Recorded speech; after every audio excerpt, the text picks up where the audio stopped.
Hello friends, welcome to Ved study group. मैं हूं श्रुति गुप्ता और मैं आपको करंट के टॉपिक्स कराऊंगी। तो 5 फरवरी को शक्तिकांत दास, आरबीआई के जो हमारे गवर्नर हैं, उन्होंने एक मेजर रिफॉर्म अनाउंस किया है बाई मंथली मॉनेटरी पॉलिसी में। तो मेजर रिफॉर्म ऐसा है कुछ, retail investors will be able to buy sell government securities directly via RBI. इसका मतलब है जो हमारे रिटेल इन्वेस्टर्स हैं वो डायरेक्टली आरबीआई से गवर्नमेंट सिक्योरिटीज खरीद पाएंगे और बेच पाएंगे। इस हेडलाइन का जो मतलब है वो समझने के लिए हमें कुछ बेसिक टर्मिनोलॉजी समझनी पड़ेगी सबसे पहले। तो हम आगे चलते हैं। तो गवर्नमेंट सिक्योरिटीज होती क्या है? जो हमारी गवर्नमेंट सिक्योरिटीज होती है वो डेट इंस्ट्रूमेंट होते हैं। डेट का मतलब होता है उधार। तो डेट इंस्ट्रूमेंट्स होते हैं जिसका मतलब है कि गवर्नमेंट हमसे उधार लेती है, हमसे या कंपनी से या बैंक से उधार लेती है और उसके बदले सिक्योरिटीज दे देती है, पैसे लेती है और सिक्योरिटीज हमें दे देती है। उसे हम कहते हैं गवर्नमेंट सिक्योरिटीज, और इन्हें हम गिल्ट एज सिक्योरिटीज भी कहते हैं। गिल्ट एज सिक्योरिटीज क्यों कहते हैं? क्योंकि जो ब्रिटिशर्स थे उन्होंने जब कॉलोनियल टाइम में गवर्नमेंट सिक्योरिटी सबसे पहले इशू करी थी तो उनका जो बॉर्डर्स था वो गोल्डन था, इसलिए हम इसे गिल्ट एज सिक्योरिटीज भी कहते हैं। ये ट्रेडेबल इंस्ट्रूमेंट होते हैं। ट्रेडेबल इंस्ट्रूमेंट का मतलब होता है कि हम इन सिक्योरिटीज को बेच सकते हैं, खरीद सकते हैं, इनमें प्रॉफिट कमा सकते हैं, इंटरेस्ट रेट्स अर्न कर सकते हैं। इसे कहते हैं ट्रेडेबल इंस्ट्रूमेंट। और ये कौन ट्रेड कर सकता है? सेंट्रल और स्टेट गवर्नमेंट। ये दोनों, सेंट्रल और स्टेट गवर्नमेंट, जो गवर्नमेंट सिक्योरिटीज है उनके साथ ट्रेड कर सकती है और वो इशू कर सकती है। ठीक है, तो इसमें जो मिनिमम इन्वेस्टमेंट होती है वो 10,000 रुपीज की होती है। और ये हमारे पास किस किस फॉर्म में हो सकते हैं? डीमैट और फिजिकल फॉर्म। तो डीमैट और फिजिकल फॉर्म का क्या मतलब होता है? जो हमारा पेपर फॉर्म होता है, जब हमारे पास सिक्योरिटीज पेपर फॉर्म में होती है तो हम उसे कहते हैं फिजिकल फॉर्म। वो हमारे पास फिजिकली प्रेजेंट हो सकती है, हम उसे देख सकते हैं, उसे फील कर सकते हैं, इसलिए फिजिकल फॉर्म कहते हैं उसे। और डीमैट फॉर्म का क्या मतलब होता है? जैसे हमारा बैंक अकाउंट होता है जिसमें हम पैसे रखते हैं, वैसे हमारा डीमैट अकाउंट होता है जिसके अंदर हम सिक्योरिटीज को इलेक्ट्रॉनिक फॉर्म में सेव करते हैं, तो उसे डीमैट अकाउंट कहते हैं। तो डीमैट फॉर्म मतलब इलेक्ट्रॉनिक फॉर्म। इलेक्ट्रॉनिक फॉर्म में जब हमारे पास सिक्योरिटीज होती हैं तो हम उसे डीमैट फॉर्म कहते हैं। तो हमारी जो गवर्नमेंट सिक्योरिटीज होती हैं वो दो तरह की होती हैं जो गवर्नमेंट इशू करती है, शॉर्ट टर्म और लॉन्ग टर्म। कैसे शॉर्ट टर्म और लॉन्ग टर्म? जो शॉर्ट टर्म सिक्योरिटीज होती है उनकी जो मैच्योरिटी होती है, मैच्योरिटी का क्या मतलब होता है? उनका जो लाइफ स्पैन होता है वो 1 साल से कम का होता है। लाइफ स्पैन का क्या मतलब है कि इस पीरियड के पूरे होने पे, लाइफ स्पैन पूरा होने पे, जो हमारा प्रिंसिपल अमाउंट है और उस पे जो भी हमने इंटरेस्ट अर्न किया है या जो भी किया है वो हमें वापस मिल जाता है। इतना ही टाइम पीरियड के लिए सिक्योरिटी एग्जिस्ट करती है, वाइबल होती हैं, तो उसे हम शॉर्ट टर्म सिक्योरिटी कहते हैं। जो 1 साल से कम के टाइम पीरियड के लिए होती है उसे हम शॉर्ट टर्म सिक्योरिटीज कहते हैं। और जो सिक्योरिटीज 1 साल से ज्यादा टाइम पीरियड के लिए मैच्योरिटी होती है उनकी, उन्हें हम लॉन्ग टर्म सिक्योरिटीज कहते हैं। शॉर्ट टर्म सिक्योरिटीज को हम ट्रेजरी बिल और कैश मैनेजमेंट बिल्स भी कह देते हैं। लॉन्ग टर्म को हम आसान भाषा में bonds, government bonds, dated securities भी कहते हैं।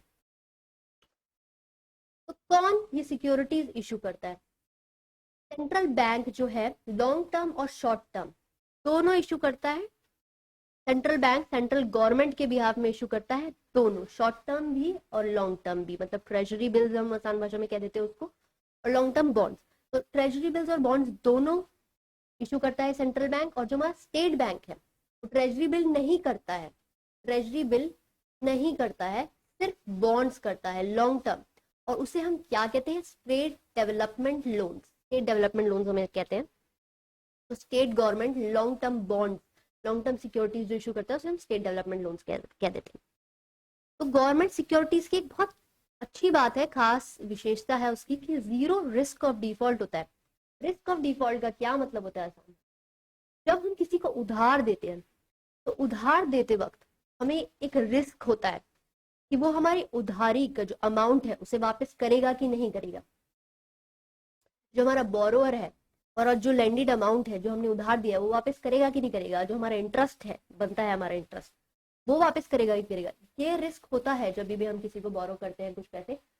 तो जो गवर्नमेंट सिक्योरिटीज है उसमें रिस्क अप्रोक्सीमेटली जीरो होता है। तो ये एक बहुत अच्छी बात है इसकी, ये risk free gilt edged securities होती है। गिल्ट एजेड मैंने आपको बताया था गोल्डन बॉर्डर के साथ। तो ये इसकी एक विशेषता होती है। तो दो तरह की मार्केट होते हैं जहाँ पे सिक्योरिटीज इश्यू होती है और ट्रेड होती है। क्या होते हैं? प्राइमरी मार्केट होता है। प्राइमरी मार्केट का क्या मतलब होता है? इसमें सिक्योरिटीज इश्यू होती है, पहली बार इश्यू होती है। मतलब जो भी सिक्योरिटीज इश्यू करता है वो एक इनिशियल पब्लिक ऑर्डर निकालता है, इनिशियल पब्लिक ऑफर निकालता है। तो इनिशियल पब्लिक ऑफर क्या होता है कि वो हमें एक ऑफर दे रहा है कि सिक्योरिटी खरीदो। जैसे गवर्नमेंट सिक्योरिटीज की अगर हम बात करें तो गवर्नमेंट हमें एक इनिशियल पब्लिक ऑफर देगी, हमें बोलेगी कि हमारी सिक्योरिटीज लो, हमें पैसे उधार दो और सिक्योरिटीज खरीदो। तो इनिशियल पब्लिक और ऑफर के द्वारा ये सिक्योरिटीज हमें ऑफर की जाती हैं। तो जिस मार्केट में ये ऑफर होती है उसे हम प्राइमरी मार्केट कहते हैं। प्राइमरी मार्केट के अंदर आसान भाषा में हम कहें तो सिर्फ सिक्योरिटीज ऑफर होती है, यहाँ पे ट्रेड नहीं होता है। ट्रेड जो होता है वो सेकेंडरी मार्केट के अंदर होता है इन सिक्योरिटीज का। सिक्योरिटीज जैसे share, debenture, bond, treasury bill सारे आ जाते हैं इसके अंदर सिक्योरिटीज। तो जो ट्रेडिंग, सेल एंड परचेज, जो सेल एंड परचेज होता है वो जो हमारा होता है सेकेंडरी मार्केट के अंदर होता है। तो ये प्राइमरी मार्केट में हम इनिशियल पब्लिक ऑफर देते हैं, ऑफर करते हैं सिक्योरिटीज खरीदो, पैसे हमें उधार दो। और सेकेंडरी मार्केट के अंदर हम इन्हें ट्रेड करते हैं। तो ये होते हैं प्राइमरी और सेकेंडरी मार्केट, दो तरह के मार्केट्स होते हैं। तो कौन इन्वेस्ट कर सकता है इन सिक्योरिटीज के अंदर? Any person, firm, company, corporate body, कोई भी इंस्टीट्यूशन, स्टेट गवर्नमेंट, ट्रस्ट या एनआरआई, नॉन रेजिडेंशियल इंडियंस भी इन सिक्योरिटीज में इन्वेस्ट कर सकते हैं। ठीक है, corporate bodies, overseas foreign corporate bodies जो प्रीडोमिनेंटली ओन्ड बाय एनआरआई, मतलब जिनमें मेजर जो स्टेक होल्डर होते हैं वो एनआरआईज होने चाहिए। तो ऐसी जो हमारी कॉर्पोरेट बॉडीज है वो इन्वेस्ट कर सकते हैं। Foreign investors, FII, foreign institutional investors वो भी इन्वेस्ट कर सकते हैं। तो सेबी के अंदर जिनका रजिस्ट्रेशन हुआ होता है, तो सेबी हमारी securities exchange board of India है जो जो सिक्योरिटीज का मार्केट है उसे रेगुलेट करती है। तो वो रजिस्टर करती है पहले इन्वेस्टर्स, फिर ही वो सिक्योरिटीज के मार्केट में इन्वेस्ट कर सकते हैं, ट्रेड कर सकते हैं। और आरबीआई भी अप्रूव करती है ऐसे इन्वेस्टर्स। तो जब आरबीआई अप्रूव कर लेगी और सेबी रजिस्टर कर लेगी, दोनों काम हो जाएंगे, तब वो एनआरआईज और ओवरसीज कॉर्पोरेट बॉडीज वो सब इन्वेस्ट कर सकते हैं इन गवर्नमेंट सिक्योरिटीज में। तो जो अभी हमारा सिनेरियो था इसमें जो रिफॉर्म के पहले, वो ये था कि जो गवर्नमेंट सिक्योरिटीज है इंस्टीट्यूशनल इन्वेस्टर्स जैसे कि बैंक, म्यूचुअल फंड, मतलब बड़े बड़े इन्वेस्टर्स। इंस्टीट्यूशनल इन्वेस्टर्स का क्या मतलब है? बड़े बड़े इन्वेस्टर्स। तो ये हमारे इन गवर्नमेंट सिक्योरिटीज में ट्रेड करते थे, इन्हें परचेज करते थे और बड़े बड़े लॉट्स में करते थे, 5 करोड़ या इनसे ऊपर के अमाउंट में। तो बड़े बड़े लॉट्स में ये ट्रेड करते थे इन सिक्योरिटीज में।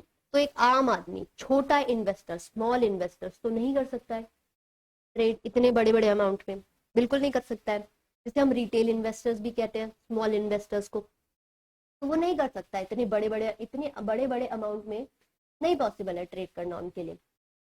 तो अभी क्या था, बड़े बड़े इन्वेस्टर्स ही इनमें ट्रेड कर रहे थे। ठीक है, तो इस इनसिक्योरिटीज की मार्केट में लिक्विडिटी नहीं है। लिक्विडिटी का क्या मतलब होता है कि कोई भी चीज, जैसे हम सिक्योरिटीज की बात करें तो सिक्योरिटीज की बात कर लेते हैं, रेडीली कन्वर्टेबल इनटू कैश।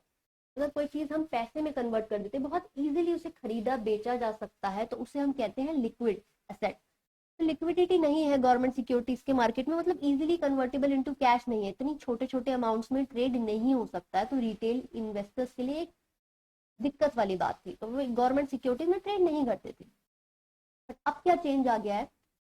अब ये चेंज आ गया है 5 फरवरी को, जो शक्तिकांत दास जी ने अनाउंस किया है, वो ये चेंज आ गया है कि अब जो हमारी रिटेल इन्वेस्टर्स हैं वो डायरेक्टली खरीद सकते हैं ये सिक्योरिटीज। ऑनलाइन प्लेटफॉर्म का यूज करके ऑनलाइन प्लेटफॉर्म निकाला जाएगा, उसमें वो खरीद भी सकते हैं, उनमें ट्रेड भी कर सकते हैं। मतलब प्राइमरी और सेकेंडरी दोनों मार्केट में वो हिस्सा ले सकते हैं डायरेक्टली।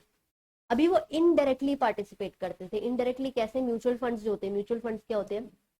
कोई भी कंपनी पैसे इकट्ठा करती है, इन्वेस्टर्स से पैसे इकट्ठा करती है और फिर उसको सिक्योरिटीज में इन्वेस्ट करती है on behalf of those investors. उन इन्वेस्टर्स की तरफ से इन्वेस्टर्स डायरेक्टली सिक्योरिटीज नहीं खरीदते हैं, वो कंपनीज जो पैसा लेती हैं वो सिक्योरिटीज खरीदते हैं। तो म्यूचुअल फंड, तो जो रिटेल इन्वेस्टर्स थे वो म्यूचुअल फंड्स के थ्रू इन्वेस्ट करते थे गवर्नमेंट सिक्योरिटीज में। कोई डायरेक्ट लिंक नहीं था इनका, आरबीआई का, गवर्नमेंट सिक्योरिटीज का और इसका रिटेल इन्वेस्टर्स का। तो अब डायरेक्टली ये खरीद सकते हैं, बेच सकते हैं और डायरेक्टली ये इशू जो होंगी इनको खरीदेंगे बेचेंगे, तो ये हमारा बेसिक चेंज हो गया है।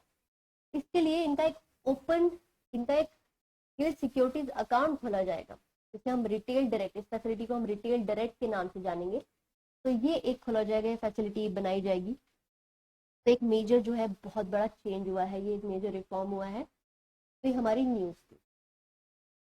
तो इंडिया जो है वो एशिया में पहली कंट्री है जिसके अंदर retail investors directly central bank से गवर्नमेंट सिक्योरिटीज खरीद सकते हैं, बेच सकते हैं, ट्रेड कर सकते हैं। तो इंडिया ऐसी एशिया में पहली कंट्री है और पूरे वर्ल्ड में थर्ड कंट्री है after USA and Brazil. USA और ब्राजील का ये फंक्शन पहले से था, इंडिया का हो चुका है, थर्ड कंट्री बन चुकी है हमारी इंडिया पूरे वर्ल्ड में। और अब बहुत इंपॉर्टेंट बात कर लेते हैं कि ये जो मेजर रिफॉर्म है इसका क्या इम्पैक्ट आने वाला है। इसका ये इम्पैक्ट आएगा कि ये जो हमारा रिफॉर्म आए इससे सेविंग्स एनकरेज होंगी, बचत होगी, इससे सेविंग्स एनकरेज होंगी, लोग गवर्नमेंट सिक्योरिटीज में पैसे इन्वेस्ट करेंगे, सेव करेंगे, तो सेविंग्स एनकरेज होंगी। और कौन ले रहा है हमसे ये जो बोरो कर रहा है, सरकार बोरो करेगी। तो सरकार क्या करेगी, इन्वेस्टमेंट करेगी इस पैसे को, इस इन्वेस्टमेंट करेगी। इन्वेस्टमेंट से क्या होगा, प्रोडक्शन बढ़ेगा, ठीक है, प्रोडक्शन में इन्वेस्ट करेगी या कोई भी पब्लिक एसेट में इन्वेस्ट करेगी, कुछ ना कुछ तो करेगी, इस पैसे का पॉजिटिव इसका यूज करेगी। तो क्या होगा, प्रोडक्शन बढ़ेगा और प्रोडक्शन से फाइनली ग्रोथ एंड डेवलपमेंट हमारा बढ़ेगा, ठीक है, प्रोडक्शन बढ़ेगा और इससे हमारा ग्रोथ एंड डेवलपमेंट बढ़ेगा। तो ये हमारा एक बहुत ही पॉजिटिव चेंज है जो कि आएगा इससे। और जो हमारा गवर्नमेंट का इन्वेस्टर बेस है, जिसके अंदर पहले से बड़े बड़े बैंक्स, बड़े बड़े इंस्टीट्यूशनल इन्वेस्टर्स, फॉरेन इन्वेस्टर्स, बड़े बड़े अमाउंट में 5 करोड़ से ज्यादा के अमाउंट में जो मैंने आपको बताया था, वही इन्वेस्टर बेस होता था हमारा गवर्नमेंट सिक्योरिटीज का। अब गवर्नमेंट सिक्योरिटीज में रिटेल इन्वेस्टर्स भी जुड़ गए हैं, तो इन्वेस्टर बेस हमारा बढ़ गया है, ठीक है। और 2021 से 22 के अंदर जो भी सरकार पैसे लेने वाली है, जो भी मार्केट से उठाने वाली है, उधार लेने वाली है, बोरो करने वाली है, उसके अंदर एक रिटेल इन्वेस्टमेंट का, रिटेल इन्वेस्टर्स का एक और हिस्सा जुड़ गया है। तो और आसान होगा उनके लिए पैसे निकालना, क्योंकि बहुत सारे रिटेल इन्वेस्टर्स भी उसमें जुड़ गए हैं। और अगर हम एक रिटेलर पर्सपेक्टिव से देखें तो ये एक सेफ, गवर्नमेंट सिक्योरिटीज एक सेफ हमारे पास ऑप्शन हो जाता है। जैसे कि मैंने आपको पिछली स्लाइड में बताया था कि इसके अंदर हमारा जो रिस्क है वो बहुत जीरो होता है, जीरो बहुत कम होता है, जीरो होता है। तो इसके अंदर हमारे एक बहुत अच्छा एक ऑप्शन हमारे पास आ गया है इन्वेस्ट करने के लिए। हमारे पास और भी ऑप्शन थे, पहले फिक्स डिपॉजिट का ऑप्शन था, हमारे पास सेविंग अकाउंट का हमारे पास ऑप्शन था, तो हमारे पास और भी ऑप्शन आ चुके हैं। ये ऑप्शन आ चुका है गवर्नमेंट सिक्योरिटीज का। तो इसके अंदर अब हमारी जो आम जनता है वो इन्वेस्ट कर पाएगी, लाभ उठा पाएगी।